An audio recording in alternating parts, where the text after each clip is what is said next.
शादीशुदा मर्द से कोई ताल्लुक नहीं रखना चाहती।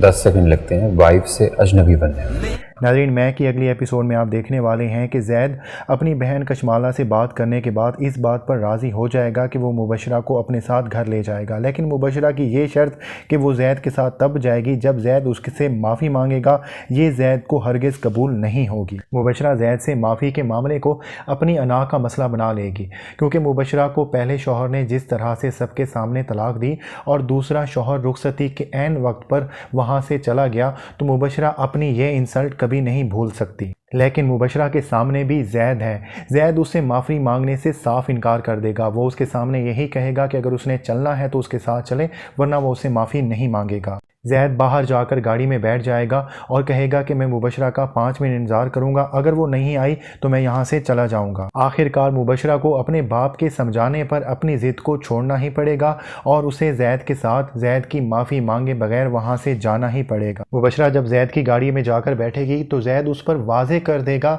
कि वो अपनी बहन के लिए मज़ीद इमोशनल ब्लैकमेल नहीं हो सकता, और वो उसको ये भी बता देगा कि उसे तलाक देने में 10 सेकंड भी नहीं लगेंगे। मुबशरा को यहाँ पर यह परेशानी होगी कि आखिर क्या वजह है कि कोई भी शख्स उसके साथ निभाने के और उसके साथ चलने के लिए तैयार ही नहीं है। मुबशरा ज़ैद के साथ घर वापस आ तो जाएगी, लेकिन उसके बाद भी ज़ैद इस शादी को निभाने के मूड में नहीं लग रहा। वो फिर से कोशिश करेगा कि वो आयरा से रब्ता करने की कोशिश करे, लेकिन आयरा से इस मरतबा रब्ते की वजह से उसे कोई ख़ास जवाब नहीं मिलने वाला। आयरा यहाँ पर ज़ैद को साफ साफ जवाब दे देगी कि वो एक शादीशुदा मर्द के साथ कोई भी ताल्लुक़ या रिश्ता नहीं रखना चाहती। ज़ैद इस बात को यही समझेगा कि आयरा यही कहना चाहती है कि वो मुबशरा को तलाक दे या मुबशरा को छोड़ दे, उसके बाद ही वो आयरा को अपना सकता है। आयरा से बात करने के लिए ज़ैद जब उसके घर जाएगा तो आयरा का भाई ज़ैद से वहाँ पर रिक्वेस्ट करेगा कि वो गरीब लोग हैं और उनके पास सिर्फ़ और सिर्फ इज़्ज़त ही है, लेकिन ज़ैद की वजह से सब लोग उनकी इज़्ज़त पर बात कर रहे हैं। लेकिन बात यहाँ पर ख़त्म नहीं होगी। आयरा और उसकी पूरी फैमिली को मुबशरा के भेजे गए गुंडे तरह तरह से तंग करना शुरू कर देंगे, क्योंकि मुबशरा के ख्याल में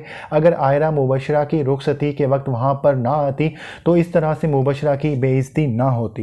आयरा इन सारी बातों से परेशान होकर और ज़ैद की दूसरी जगह शादी होने की वजह से ज़ैद से ताल्लुक़ तकरीबन ही ख़त्म कर देगी। ज़ैद भी अपनी बहन की शादी को कामयाब करने के लिए किसी न किसी हद तक कोशिश करेगा कि वो मुबशरा के साथ अपनी शादी को निभाने की कोशिश करे, लेकिन मुबशरा के टेम्परामेंट के और उसके गुस्से की वजह से उसके लिए हर एक दिन एक अजाब की तरह गुजरने लग जाएगा। और आगे एपिसोड्स में आप देखने वाले हैं कि ज़ैद आखिरकार इन सब से इमोशनल ब्लैकमेल होकर तंग आकर अपने बाप का घर और उसकी दौलत छोड़कर चला जाएगा ताकि वो खुद को तलाश कर सके। हालांकि मुबशरा की ज़िंदगी से निकलना इतना आसान नहीं होगा, और जिस तरह से आयरा के भाई ने उसको ताना दिया था कि वो एक सेल्फ मेड इंसान नहीं है, लेकिन उसके बावजूद भी ज़ैद ये मुश्किल रास्ता चुनेगा।